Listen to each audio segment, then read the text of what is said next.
So I get black and white zigzags, and they're like this. So sometimes your arms can go numb. You can sometimes have slurred speech. I'm getting more migraine auras or ocular migraines, and they're becoming a lot more active and a lot more intense. I would never ever dream of saying to someone, oh, you're just having a migraine. Migraine auras were the first noticeable major symptom that I had that I had started going through perimenopause. I have no history of migraines or severe headaches, so for me, these really came out of nowhere. The very first time I had a migraine aura, I had never heard about them. I had no idea what they were, so I genuinely had no idea what was happening to my body. So many thoughts went through my head at the time of that aura. I was asking myself, am I having a stroke? Am I having a seizure? Am I starting to get epileptic?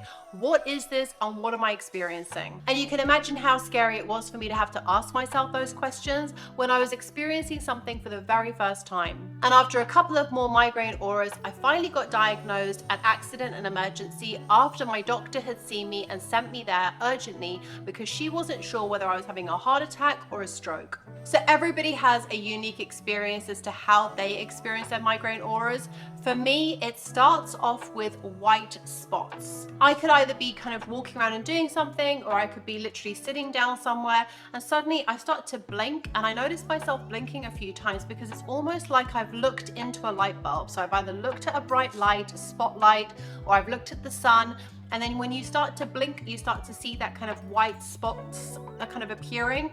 But actually the difference is that when you look at the sun and you look away, or you look at a light bulb and you look away, it's when you close your eyes, that's when you can see those kind of spots.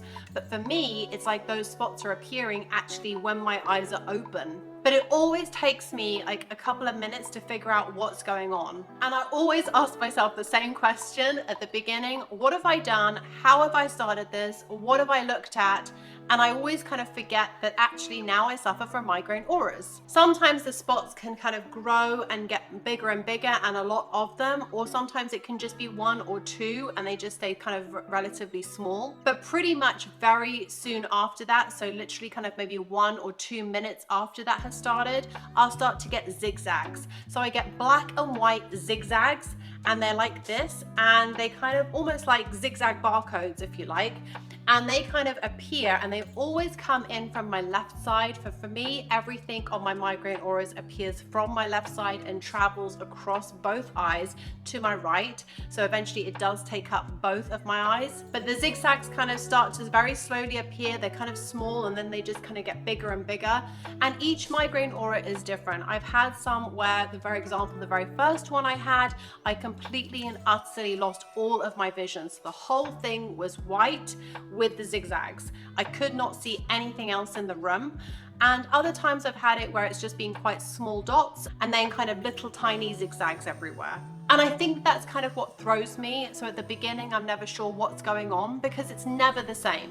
Also, the duration is different. So the very first migraine aura I ever had, where I completely lost all sight, that lasted for nearly 20 minutes, or about 20 minutes. So you can imagine how unbelievably scary that was. But I've had other ones since then that have lasted literally 5 minutes, 10 minutes, but anywhere between the 10 to 20 minute range is kind of like the average. I don't know if this is the same for everybody, but for me, because my vision is going and because these zigzags are all over the place, I start to feel kind of like a little bit woozy, like I'm on a ship. Like I kind of feel like I could lose my balance. So for me, it's really important that I just sit down as soon as I can. And I think because it's all a bit wild and a bit trippy, the first few times I had migraine auras, it really knocked my confidence. My confidence was really kind of beaten. I was like, wow, you know, are these going to get worse? Is this going to get really severe? Is it going to start to debilitate me or interrupt my life? So you really do start to kind of worry a lot more as to how this is going to escalate or progress. And so for me, it's not just about having migraine auras, it's also about the anxiety and also the confidence and all those kind of emotional issues that potentially come with every single aura. As soon as those visual disturbances have kind of gone and your normal vision has come back, that's when the headache for me very slowly creeps in. For some people, it can be very immediate and it can be very sharp and completely debilitating, like a full-blown migraine that they really can't even cope with any light at all. For me, that's not the case. For me, it's a very mild headache, almost kind of like a sinus headache where you kind of like feel like you want to take a couple of Panadols, but it's not really excruciating. It's just kind of dull and it's there. And it comes on and it can last for a couple of days, but I can kind of carry on with my life. The thing that I definitely do notice is that within 2 or 3 hours after I've had the aura, it's almost like I feel completely and utterly physically drained. I just feel like, whoa, I feel like I've run a marathon. I just feel physically exhausted and I really need to go and lie down, which is really unlike me, especially during the day. So for me to go and lie down like 2 in the afternoon seems very alien and strange for me, but I really do have to do that. And it's almost like my brain has just kind of been overpowered and overstimulated. And I just feel like I just need to close my eyes. And more often than not, I will go to sleep and I'll fall asleep for normally on average half an hour. And when I wake up from that half an hour nap, I just feel kind of like sedate, like really chilled, like almost kind of like too chilled. You just kind of feel like because something's really knocked the stuffing out of you, you just kind of feel a little bit like you want to have your comfy cardigan on. You just kind of want to go and have something nice and warm to drink. You kind of feel like you're recovering from something. And so you've just got to be really kind and gentle to yourself. Recently, my migraine auras have transitioned and I'm now getting ocular migraines. And that has been quite a different experience. So originally I thought it was a migraine aura that was starting because it was the white spots again that started happening to me. But it wasn't until after the aura, which I now know was an ocular migraine, finished that I realized actually that wasn't the same. I didn't get the zigzags, it was only the spots and it was only appearing in my left eye. And the headache and pain that came after it was a lot stronger, and that was only on the left side of my head. And that lasted, unfortunately, that headache lasted for nearly 3 months. So that was not fun at all. And that required quite a lot of appointments at the doctors and with a neurologist to make 100% sure that it was an ocular migraine. But we did all the scans and it was confirmed that the diagnosis was ocular migraine.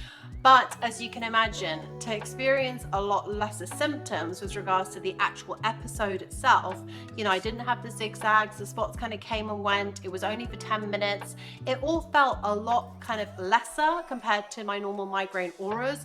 And yet the headache and the after effects were a lot longer. So that's been a bit of an eye-opener, excuse the pun, but something I've also had to really get used to. So now I know that I do get ocular migraines or migraine auras. The thing to watch out for with migraine auras, as I've been told by the medical professionals that I have dealt with, is that you've just got to be really careful and know all the symptoms that can come with a migraine aura, because it can be very different. At the moment, my migraine auras or my auras are very visual disturbances, and that's it. But they can actually display as other symptoms. So sometimes your arms can go numb, you can sometimes have slurred speech. So there can be a lot of very alarming symptoms that to other people that are around you, it could very much look like you're having a stroke or a heart attack.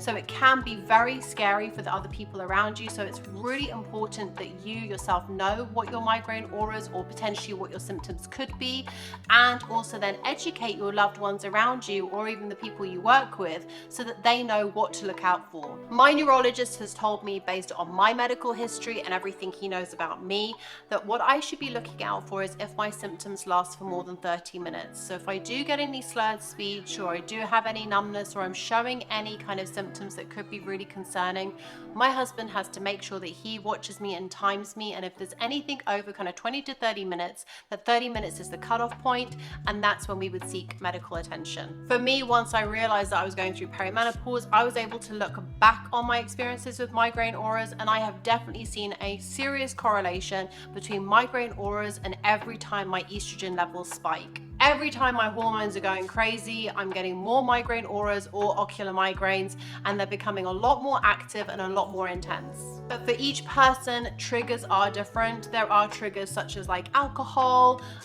chocolate, sugar, all those kind of things. You can have those trigger migraine auras or ocular migraines. So it's just worth keeping a record of every time you have one, how long you've had it for, what your symptoms were, and hopefully kind of what you ate or drank before that, so that you can then start to maybe see a pattern. Migraine auras and ocular migraines aren't widely known, so there's not an awful lot of people that have heard about them. So now I have a whole new appreciation for migraine sufferers, and I would never ever dream of saying to someone, oh, you're just having a migraine. Migraines are not just migraines. They come in so many different forms. Migraine auras and ocular migraines are literally two out of a huge laundry list of different types of migraines you can get. So, you know, it's really about educating yourself on migraines as a whole, and then just really making sure that if you're the one who suffers from them, what ones you suffer from and how they affect you, and then notifying people around you so that they can also support you. And if not, and if you have somebody that you care about that's suffering from migraine auras or ocular migraines or any other type of migraines, definitely help them by just researching and doing some self-education yourself.